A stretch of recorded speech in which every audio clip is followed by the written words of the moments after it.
Chapter 12 CRPC Information to the Police and Their Powers to Investigate Section 154 Information in Cognizable Cases। तो जब भी कोई informant police station जाएगा अपनी FIR लिखवाने के लिए, तो अपनी इन्फॉर्मेशन चाहे वो ओरली या राइटिंग में officer in charge of police station को देगा, और officer in charge of police station उसकी बातों को सुनने के बाद जब देखेंगे कि ये ऑफेंस जो है कॉग्निजेबल नेचर का है, तो उसकी इन्फॉर्मेशन को स्टेट गवर्नमेंट के द्वारा प्रिस्क्राइब की हुई एक नोटबुक में नोट डाउन करेंगे और फिर उसके बाद उसको पढ़ करके सुनाएंगे। जब इन्फॉर्मेंट सेटिस्फाइड हो जाएगा तो उसका सिग्नेचर उस पर करवाएंगे, उस सिग्नेचर करवा करके फिर उसकी एफआईआर लिख जाएगी। तो जो इसेंशियल एलिमेंट्स ऑफ एफआईआर है वो यही है कि ऑफेंस जो है वो कॉग्निजेबल नेचर का होना चाहिए फर्स्ट, और सेकंड वो ओरली या राइटिंग में दिया जाना चाहिए। थर्ड नंबर पे officer in charge of police station होने चाहिए। फोर्थ नंबर पे वो नोटबुक होनी चाहिए जो स्टेट गवर्नमेंट ने प्रिस्क्राइब की है, उसमें राइटिंग में उसको नोट डाउन करेंगे।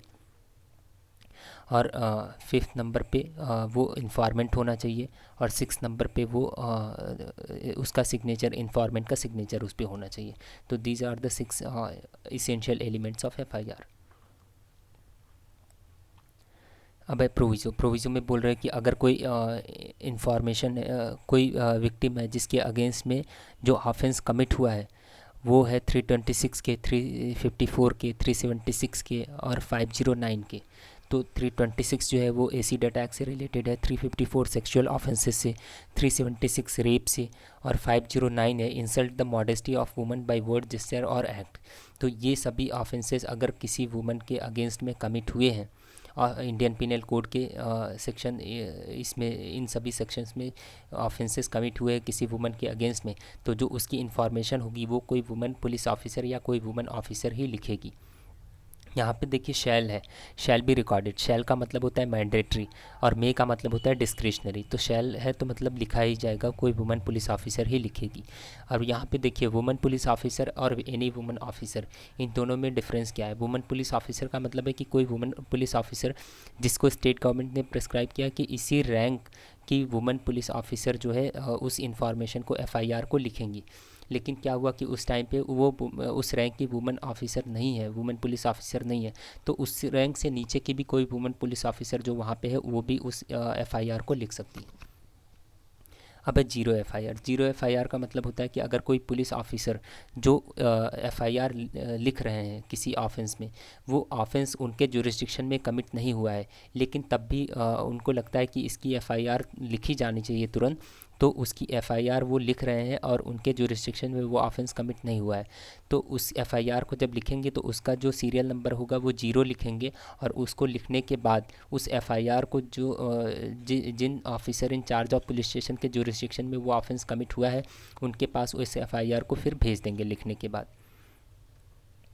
अब आता है प्रोविज़ो में बोल रहे हैं कि अगर कोई पर्सन है जिसके अगेंस्ट में ये ऑफेंसेस कमिट हुए हैं 354 के, 376 के और 509 ऑफ इंडियन पिनल कोड के, और वो जो है टेम्परेरली और परमानेंटली मेंटली और फिजिकली डिसेबल्ड है।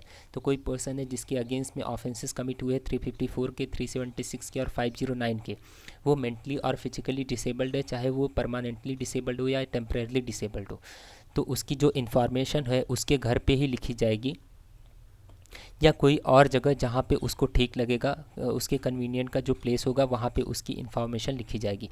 लेकिन जब भी उसकी इन्फॉर्मेशन लिखी जाएगी किसी इंटरप्रेटर या स्पेशल एजुकेटर की प्रेजेंस में ही उसकी एफआईआर लिखी जाएगी, क्योंकि ये ज़रूरी नहीं कि वो officer in charge of police station जो एफआईआर को लिख रहे हैं वो इतने वेल क्वालिफाइड है कि उसकी बातों को समझ सके, क्योंकि एक मेंटली डिस्टर्ब पर्सन हो सकता है अपनी बातों को किस तरह से बता रहा है, उसको इंटरप्रेट करने के लिए एक इंटरप्रेटर या स्पेशल एजुकेटर की हेल्प लेनी पड़े, तो एक इंटरप्रेटर या स्पेशल एजुकेटर की प्रेजेंस में ही उसकी इन्फॉर्मेशन को लिखी जाएगी।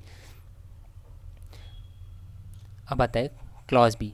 तो इसमें है कि जब भी इंफॉर्मेशन ये किसी पर्सन की जो मेंटली और फिजिकली डिसेबल्ड है, चाहे टेम्परेरली या और परमानेंटली डिसेबल्ड हो, उसकी जो एफआईआर लिखी जा रही है वो इंटरप्रेटर या स्पेशल एजुकेटर की प्रेजेंस में लिखी जा रही है, तो उसकी वीडियोग्राफी भी होगी। तो यहाँ पे भी देखिए शैल भी वीडियोग्राफ लिखा है, तो शैल का मतलब मैंडेटरी, तो जब भी उसकी इन्फॉर्मेशन लिखी जाएगी उसकी वीडियोग्राफी की जाएगी। अब आता है सबसेक्शन 2। तो इसमें है कि a copy of the information as recorded in subsection 1 shall be given forthwith free of cost to the informant. तो इसमें है कि जब भी वो जब इंफॉर्मेशन उसकी लिखी जाएगी इंफॉर्मेंट की, उसकी एफआईआर लिख जाएगी तो उसकी एक कॉपी फ्री ऑफ कॉस्ट इंफॉर्मेंट को दे दी जाएगी। तो जो एफआईआर लिखी जाती है उसकी 3 कॉपी होती है। फर्स्ट कॉपी जो होती है वो ओरिजिनल कॉपी होती है, वो मजिस्ट्रेट के पास भेज दी जाती है। सेकेंड कॉपी इंफॉर्मेंट को दे दी जाती है और थर्ड कॉपी जो है वो पुलिस स्टेशन में रखी जाती है। अब एक केस है सतपाल वर्सेस हरियाणा, ये 2018 का सुप्रीम कोर्ट का केस है। इसमें है कि FIR is not to be read as an encyclopedia requiring every minute detail of occurrence to be mentioned therein। तो बोल रहे हैं कि जो एफआईआर है वो इंसाइक्लोपीडिया नहीं होना चाहिए, सारे माइन्यूट डिटेल उसमें ज़रूरी नहीं है कि लिखे हो, क्योंकि जो पर्सन है जिसके अगेंस्ट में ऑफेंस कमिट हुआ है वो हो सकता है उस टाइम पे डिस्टर्ब हो और सारी बातें रिकॉल करके अच्छे से नहीं बता सके। तो उस कंडीशन में बोल रहे हैं कि ज़रूरी नहीं कि सारे माइन्यूट डिटेल उसमें लिखे ही होने चाहिए। अब आता है एक केस है Tapinder Singh versus state of Punjab, 1970 का केस है।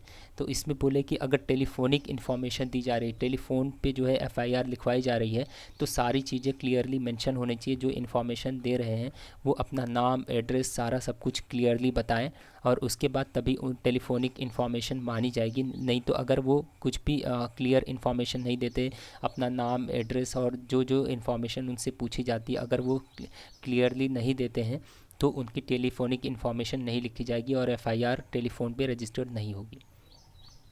अब एक केस है youth bar association of India versus union of India and others, ये 2016 का सुप्रीम कोर्ट का केस है। इसमें है कि एफआईआर जैसे ही लिखी जाएगी तो कुछ सेंसिटिव केसेस को छोड़ करके एफआईआर जिनको सुपीरियर रैंक के ऑफिसर जिनको लगता है कि ये ऑफेंसेस सेंसिटिव नेचर के हैं, उनको छोड़ करके और बाकी सभी ऑफेंसेस के एफआईआर जो लिखे गए हैं उनको जो है पुलिस की वेबसाइट पे, ऑफिशियल वेबसाइट पे या पुलिस वेबसाइट पे जो है उसको अपलोड किया जाना चाहिए 24 घंटे के अंदर। लेकिन मान लीजिए कि कुछ कंडीशन ठीक नहीं, वहाँ पे ज्योग्राफिकल कंडीशन ठीक नहीं है, इंटरनेट की फैसिलिटी उतनी नहीं है या कुछ ऐसी दिक्कत है, तो 48 घंटे का टाइम मिलता है उस एफआईआर को अपलोड करने का। और मान लीजिए बहुत ही ज़्यादा कंडीशन ख़राब है, गाँव साइड है, लाइट नहीं आती है, कुछ ऐसे है, तो जियोग्राफिकल कंडीशन ऐसी है कि बहुत दिक्कत है, तो उनको मैक्सिमम 72 घंटे का 72 आवर्स का टाइम मिलता है एफआईआर को ऑफिशियल वेबसाइट पे अपलोड करने का। अब एक केस है ललिता कुमारी वर्सेस गवर्नमेंट ऑफ इंडिया। इसमें बोल रहे हैं कि अगर कोई ऑफेंसेस है जो कि मैट्रिमोनियल डिस्प्यूट है या कॉमर्शियल डिस्प्यूट है या मेडिकल नेग्लिजेंस है या करप्शन है या डिले मोर देन 90 डेज़ है, ये ऑफेंसेस कोई इन ऑफेंसेस रिलेटेड विद दीज है, तो इनसे रिलेटेड है वो ऑफेंसेस जो कमिट हुए हैं, तो उनकी इंफॉर्मेशन लिखने से पहले एक प्रिलिमिनरी इंक्वायरी कंडक्ट की जानी चाहिए और उसके बाद ही एफआईआर लिखी जानी चाहिए। तो इस ललिता कुमारी वर्सेस गवर्नमेंट ऑफ पंजाब में ही बोला था 2013 में उन्होंने बोला था कि इसकी प्रिलिमिनरी इंक्वायरी जो कंडक्ट की जाएगी वो 7 दिन के अंदर कंप्लीट की जानी चाहिए। लेकिन फिर उन्होंने 2014 में उसी केस में उन्होंने 15 दिन कर दिया था उसको। उनको लगा कि 7 दिन बहुत कम होते हैं किसी प्रिलिमिनरी इंक्वायरी को कंडक्ट करने के लिए, तो फिर उसको 2014 में उन्होंने 15 दिन कर दिया था। अब आता है सबसेक्शन 3।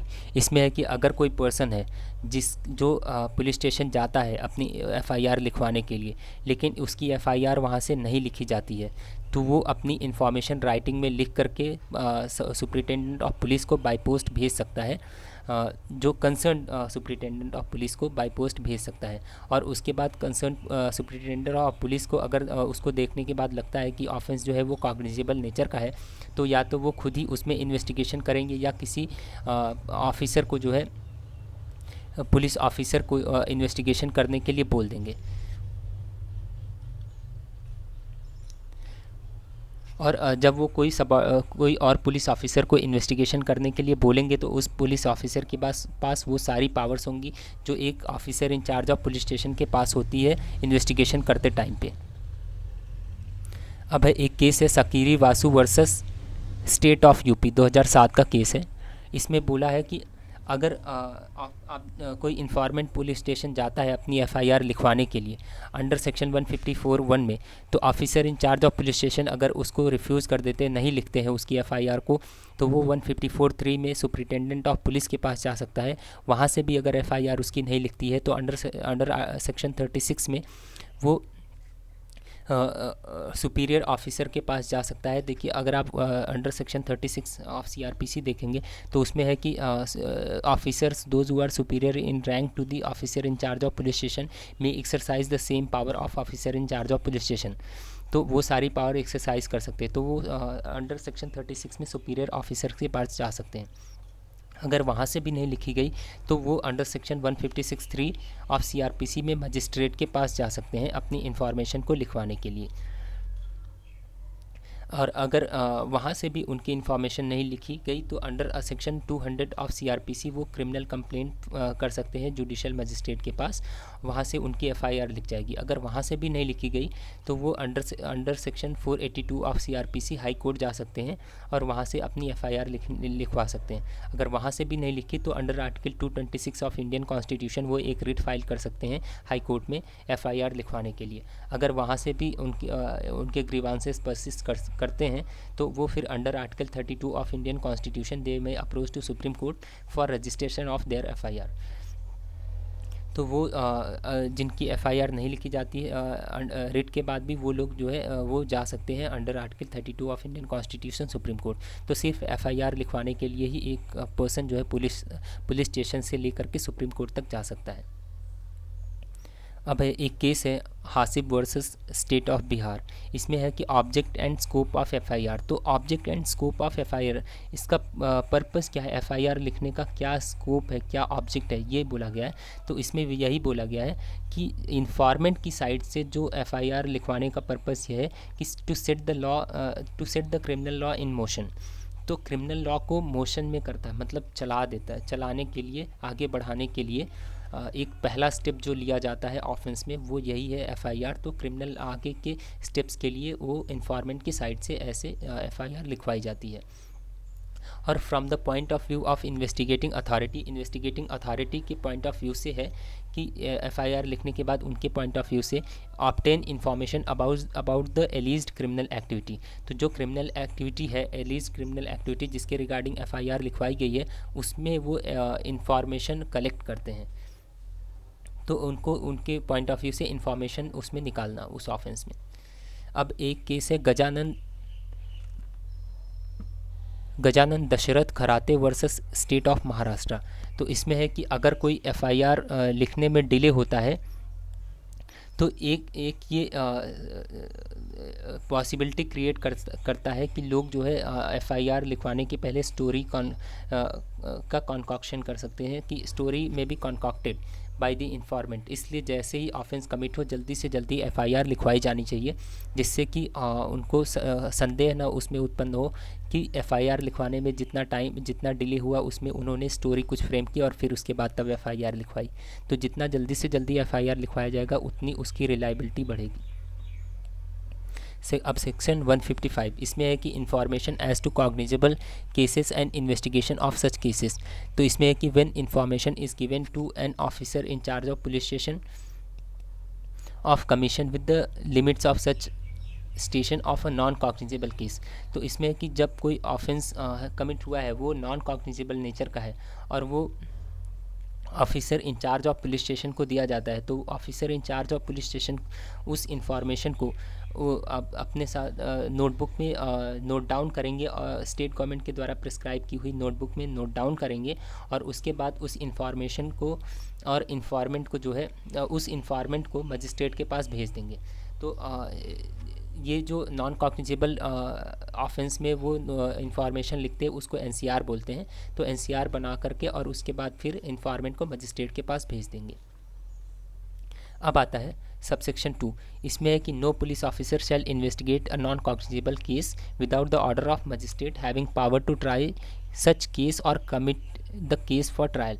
तो इसमें है कि अगर कोई ऑफेंस नॉन कॉग्निजेबल नेचर का है तो उसको officer in charge of police station उसमें इन्वेस्टिगेशन नहीं करेंगे बिना मजिस्ट्रेट के ऑर्डर के। जब मजिस्ट्रेट का ऑर्डर मिल जाएगा तभी उसमें इन्वेस्टिगेशन करेंगे।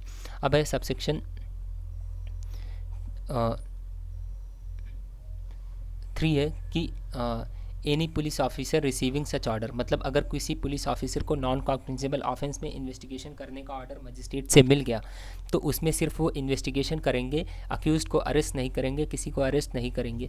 तो उसको अरेस्ट करने के लिए उनको वारंट की ज़रूरत पड़ेगी, तो मजिस्ट्रेट से वारंट की चाहिए उनको किसी को अरेस्ट करने के लिए। तो अगर इन्वेस्टिगेशन का ऑर्डर मिला है तो सिर्फ इन्वेस्टिगेशन करेंगे, अरेस्ट नहीं करेंगे किसी को। अरेस्ट करने के लिए उनको वारंट चाहिए मजिस्ट्रेट के पास से, मजिस्ट्रेट के पास से वारंट मिलेगा तभी वो उसको अरेस्ट कर सकते हैं। और फिर बोल रहे हैं कि जब वो नॉन कॉग्निजेबल ऑफेंसेस में इन्वेस्टिगेशन करेंगे तो वो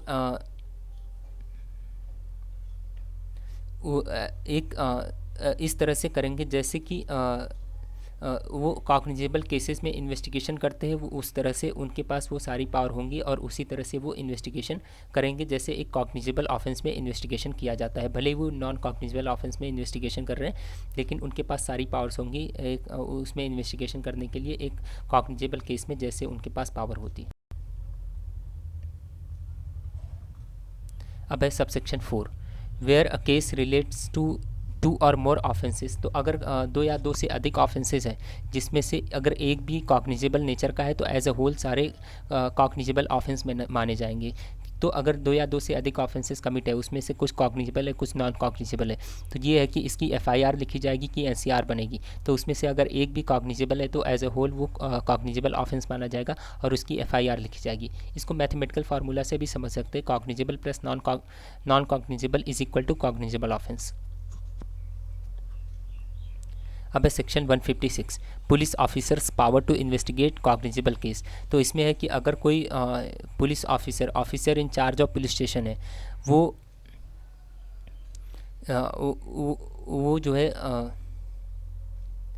किसी इंफॉर्मेशन जो कि किसी ऑफेंस में उनके पास इंफॉर्मेशन आई है जो कॉग्निजेबल नेचर का है तो उसमें जो है वो बिना मजिस्ट्रेट के ऑर्डर के इन्वेस्टिगेशन कर सकते हैं।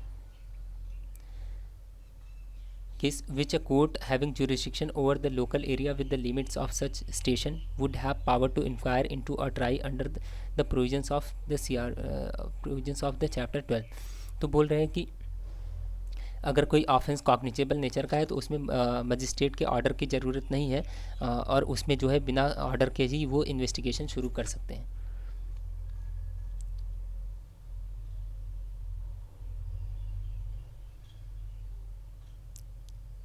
अब है सबसेक्शन 2, इसमें है कि no proceeding of a police officer shall at any stage be called in question on the ground that a case was on which such officer was not empowered. तो बोल रहे हैं कि एक बार जो पुलिस ऑफिसर इन्वेस्टिगेशन शुरू करेंगे किसी केस में तो उसके बाद उनके ऊपर क्वेश्चन रेज नहीं किया जाएगा कि उनको वो जो है वो राइट नहीं था, ही वाज नॉट एम्पावर्ड, ये सभी क्वेश्चंस नहीं उठेंगे। वो एक बार इन्वेस्टिगेशन शुरू करेंगे तो वही उसको कंप्लीट करेंगे। अब है any magistrate empowered under section 190 may order such an investigation as above mentioned. तो बोल रहे हैं कि अगर कोई मजिस्ट्रेट है जो those who are empowered under section 190, तो 190 में अगर आप देखेंगे तो उसमें लिखा है कि दो magistrate of first class and magistrate of second class who have been empowered by chief judicial magistrate. तो सेकंड क्लास के मजिस्ट्रेट जिनको सीजीएम ने एम्पावर्ड किया है और फर्स्ट क्लास के मजिस्ट्रेट वो ऊपर के जो ऑफेंसेस है उसमें अगर कोई इंफॉर्मेशन आती है उनके पास तो उसमें जो कंप्लेंट आती है तो उसमें वो इन्वेस्टिगेशन का ऑर्डर दे सकते हैं।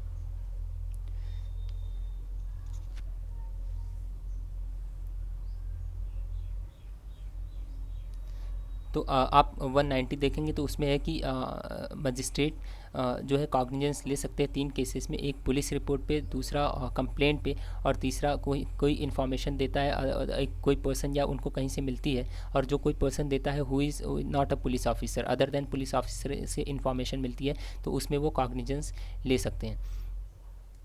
तो जब भी उनको कुछ कंप्लेंट आती है तो वो उसमें जो है इन्वेस्टिगेशन दे सकते हैं 156(3) में। अब एक केस है मधुबाला वर्सेस सुरेश कुमार 1997 का। तो इसमें कहा गया है कि जब मजिस्ट्रेट अंडर सेक्शन 156(3) में इन्वेस्टिगेशन का ऑर्डर देंगे तो उसके साथ साथ वो एफआईआर के रजिस्ट्रेशन के भी ऑर्डर देते हैं, एफआईआर लिखने के भी ऑर्डर देते हैं, क्योंकि एफआईआर लिखे बिना इन्वेस्टिगेशन नहीं हो सकती। तो ये इसमें इम्प्लाइड है कि जब वो इन्वेस्टिगेशन का ऑर्डर देंगे 156(3) तो एफआईआर लिखने का भी ऑर्डर देते हैं। अब एक केस है state of Assam versus Abdul Noor. इसमें बोला गया कि powers of magistrate to ask for investigation before and after taking cognizance of the case, the magistrate can under section 190 of CRPC before taking cognizance for investigation by police officer under section 156(3). The magistrate can also issue warrant for production before taking cognizance if after the cognizance has been taken and the magistrate wants any investigation, it would be under section 202 of CRPC। तो बोल रहे हैं कि जब कोई magistrate के पास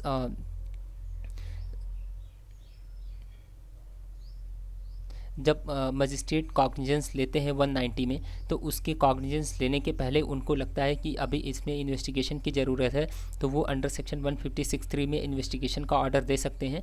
और अगर उन्होंने कॉग्निजेंस ले लिया तो कॉग्निजेंस लेने के बाद वो फिर उनकी 156(3) में जो इन्वेस्टिगेशन का ऑर्डर देते हैं वो पावर ख़त्म हो जाती है। फिर उसके बाद अगर वो कोई इंक्वायरी चाहते हैं तो वो फिर 202 ऑफ CRPC में होगी।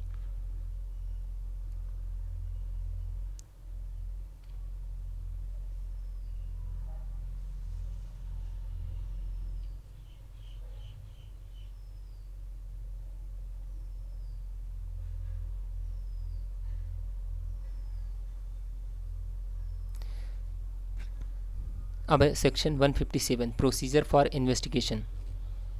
इसमें है कि इफ़ फ्रॉम इंफॉर्मेशन रिसीव्ड और अदरवाइज, तो अगर किसी पुलिस ऑफिसर को कहीं से कोई इन्फॉर्मेशन मिलती है और उनको रीजनेबल सस्पेक्ट और है कि कुछ रीजनेबल सस्पेक्ट है कि कोई ऑफेंस कमिट हुआ है कहीं पे, और जिसमें वो अंडर सेक्शन 156 उनके पास राइट है उसमें इन्वेस्टिगेशन करने का, तो वो जो है उसकी एक रिपोर्ट बना करके मजिस्ट्रेट के पास भेज देंगे जिनके पास उस ऑफेंस में कॉग्निजेंस लेने की पावर है। और फिर उसके बाद वो जो है उस जगह पे जाएंगे, या तो खुद ही जाएंगे उस जगह पे इन्वेस्टिगेशन करने के लिए, या किसी और सबऑर्डिनेट पुलिस ऑफिसर को वहाँ पे उस स्पॉट पे जाने के लिए बोल देंगे इन्वेस्टिगेशन करने के लिए। और जब भी वो भेजेंगे तो वो जो स्टेट गवर्नमेंट ने रैंक प्रिस्क्राइब किया कि इससे रैंक के नीचे के ऑफिसर को वो इन्वेस्टिगेशन के लिए नहीं भेज सकते, तो उसी रैंक के ऑफिसर को भेजेंगे, उससे लोअर रैंक के ऑफिसर को वहाँ पे स्पॉट पे नहीं भेजेंगे इन्वेस्टिगेशन करने के लिए। अब आता है प्रोविज़ो। इसमें है कि क्लॉज ए में है कि when information as to the commission of any such offence is given against any person by name and the case is not of a serious nature, the officer in charge of police station need not proceed in person और depute a subordinate officer to make an investigation on spot. तो बोल रहे हैं कि जब भी उनको कोई इन्फॉर्मेशन ऐसे मिलती है किसी पर्सन के अगेंस्ट में बाय नेम और उनको लगता है कि जो ऑफेंस है वो सीरियस नेचर का नहीं है, तो वो officer in charge of police station उसमें प्रोसीड नहीं करेंगे और ना ही किसी सबऑर्डिनेट ऑफिसर को अपॉइंट करेंगे उसमें इन्वेस्टिगेशन करने के लिए। अब आता है क्लॉज बी। इसमें है कि if it appears to the officer in charge of police station that there is no sufficient ground for entering on an investigation he shall not investigate the case. तो उनको है कि कोई सफिशिएंट ग्राउंड नहीं है, मतलब कुछ पहले वाले में था कि ऑफेंस ही सीरियस नेचर का नहीं था, लेकिन दूसरे में कि there is no sufficient ground, evidence नहीं है, विटनेस नहीं है, कुछ ऐसे कोई ग्राउंड उनको नहीं मिल रहा है, तो फिर तो भी उसमें वो इन्वेस्टिगेशन नहीं करेंगे। अब है प्रोविज़ो। इसमें है कि provided further that in relation to an offence of rape recording of statement of victim shall be conducted at the residence of victim or in the place of her choice and as far as practicable by a woman police officer in the presence of parents or guardian or near relatives or social worker of the locality। तो बोल रहे हैं कि 157 के subsection 1 में अगर कहीं से इंफॉर्मेशन मिलती है और उसमें जो है जो ऑफेंस कमिट हुआ है वो किसी वुमन के अगेंस्ट में कमिट हुआ है और वो ऑफेंस जो है रेप का कमिट हुआ है, तो उसकी जो इन्फॉर्मेशन लिखी जाएगी वो उसके घर पे लिखी जाएगी या किसी और जगह पे जो उसकी चॉइस का जगह होगा, जिस जगह पे वो बोलेगी कि यहीं पे इंफॉर्मेशन लिखी जाएगी, तो वहाँ पे उसकी इंफॉर्मेशन लिखी जाएगी, एफआईआर लिखी जाएगी।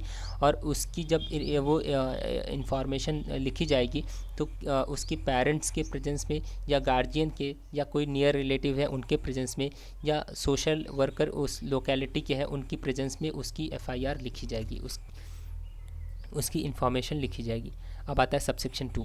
इसमें है कि in each of the cases mention in clause A and B of the proviso of subsection 1 of the office 1, the officer in charge of police station shall state in his reports his reasons for not fully complying with the requirements of subsection, and in the case mentioned in clause B of the said provision, the officer shall also forthwith notify to the informant, if any, in such manner as may be prescribed by state government, the facts that he will not investigate the case or the cause it to be investigated। तो बोल रहे हैं कि जब वो clause A और clause B में investigation नहीं करेंगे तो इस बात की को वो राइटिंग में भी अपना रीज़न रिकॉर्ड करेंगे कि क्यों वो उसमें इन्वेस्टिगेशन नहीं कर रहे हैं। और अगर ऑफेंस जो है क्लॉज बी में जो है कमिट हुआ है तो उस बात की सूचना जो है वो इंफॉर्मेंट को भी देंगे कि मतलब कि अगर उनको लगता है कि there is no sufficient ground, clause B में ये है, तो और उसके बाद वो इन्वेस्टिगेशन नहीं करेंगे तो अगर जो इन्फॉर्मेंट है उसको भी इस बात की वो सूचना देंगे कि क्यों वो जो है उसमें इन्वेस्टिगेशन नहीं करेंगे। अब है 158 रिपोर्ट हाउ सबमिटेड। तो सबसेक्शन 1 में है कि जो भी ऑफेंस कमिट हुए हैं अंडर सेक्शन 157 में, अगर उसमें स्टेट गवर्नमेंट ने कोई डायरेक्शन दिया है कि उसकी जो रिपोर्ट है वो किसी सुपीरियर ऑफिसर के थ्रू ही मजिस्ट्रेट को दी जाएगी, तो वो उसकी रिपोर्ट जो है और उसमें कोई सुपीरियर ऑफिसर अपॉइंट किए हैं स्टेट गवर्नमेंट ने, तो उस रिपोर्ट को सुपीरियर ऑफिसर के थ्रू ही सबमिट किया जाएगा मजिस्ट्रेट के पास। अब आता है सबसेक्शन 2 कि such superior officer may give such instructions on the office to the officer in charge of police station as he thinks fit and shall after recording such instruction on such report transmit the same without delay to the magistrate. तो बोल रहे हैं कि जब वो report जो है magistrate को देंगे उसके पहले उनको लगता है कि कुछ instruction officer in charge of police station को दिए जाने चाहिए, तो वो officer in charge of police station को वो इंस्ट्रक्शन देंगे और उस इंस्ट्रक्शन को वो उस रिपोर्ट पे भी रिकॉर्ड करेंगे, लिखेंगे और उसके बाद उस रिपोर्ट को मजिस्ट्रेट को दे देंगे विदाउट डिले, जल्दी से जल्दी। अब आता है section 159 power to hold investigation or preliminary inquiry. तो इसमें है कि अगर जब वो रिपोर्ट वो सुपीरियर ऑफिसर के थ्रू मजिस्ट्रेट के पास जाती है और मजिस्ट्रेट उस रिपोर्ट को देखते हैं और उनके बाद उनको लगता है कि अभी इसमें प्रिलिमिनरी इंक्वायरी की ज़रूरत है, तो फिर वो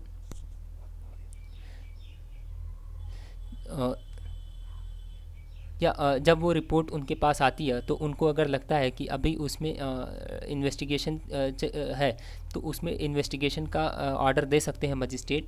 और लेकिन अगर उनको लगता है कि इन्वेस्टिगेशन से पहले एक प्रिलिमिनरी इंक्वायरी की जानी चाहिए उसमें, तो वो किसी सबऑर्डिनेट मजिस्ट्रेट को अपॉइंट करेंगे उसके लिए एक प्रिलिमिनरी इंक्वायरी कंडक्ट करने के लिए। तो उसमें एक प्रिलिमिनरी इंक्वायरी कंडक्ट की जाएगी सबऑर्डिनेट मजिस्ट्रेट के द्वारा और उसके बाद फिर प्रिलिमिनरी इंक्वायरी होने के बाद फिर जो उनको लगता है केस को डिस्पोज ऑफ करने के लिए जो भी मैनर उनको लगेगा उसको फिर फॉलो करेंगे। अब है एक केस है state of Haryana versus Bhajanlal. इसमें है कि the expression on receiving such report refers to the receipt of a report contemplated in section 157(2)। तो बोल रहे हैं कि जो रिपोर्ट है और रिसीविंग सच रिपोर्ट है वो सबसेक्शन 2 की बात कर रहे हैं 157 की, न कि सबसेक्शन 1 की। तो सबसेक्शन 2 जो है 157 का उसको आप देख लीजिए, वो यही है कि जब वो रिपोर्ट बना करके उनके पास भेजेंगे कि क्यों वो मेंशन नहीं कर रहे हैं और क्यों वो इन्वेस्टिगेशन नहीं कर रहे हैं और क्या उनको लगता है अपनी रीज़न वगैरह रिकॉर्ड करके, और वो इन्फॉर्मेंट है तो उसको भी नोटिफाई कर रहे हैं कि क्यों नहीं कर रहे हैं। तो वो रिपोर्ट जब मजिस्ट्रेट के पास भेजेंगे तो इसकी बात कर रहे हैं सबसेक्शन 2 की, क्योंकि बोल रहे हैं कि सबसेक्शन 1 में जो भेज रहे हैं उसका तो because the question of directing an investigation by magistrate can not arises in pursuance of the report refer to under subsection 1 of the section 157 57, क्योंकि उसमें तो वो खुद ही प्रोसीड कर रहे हैं, चले जा रहे हैं इन्वेस्टिगेशन करने के लिए जब उनको लग रहा है। तो बोल रहे सबसेक्शन 1 में क्वेश्चन ही नहीं उठता है कि उसमें जो है वो मजिस्ट्रेट उसको रिसीव करने के बाद और फिर उसके बाद उसमें इन्वेस्टिगेशन का ऑर्डर दें, क्योंकि उसमें वो अपने से ही जा रहे हैं इन्वेस्टिगेशन करने के लिए। ओके फ्रेंड्स, तो इस वीडियो में इतना ही, मिलते हैं नेक्स्ट वीडियो में। Thank you.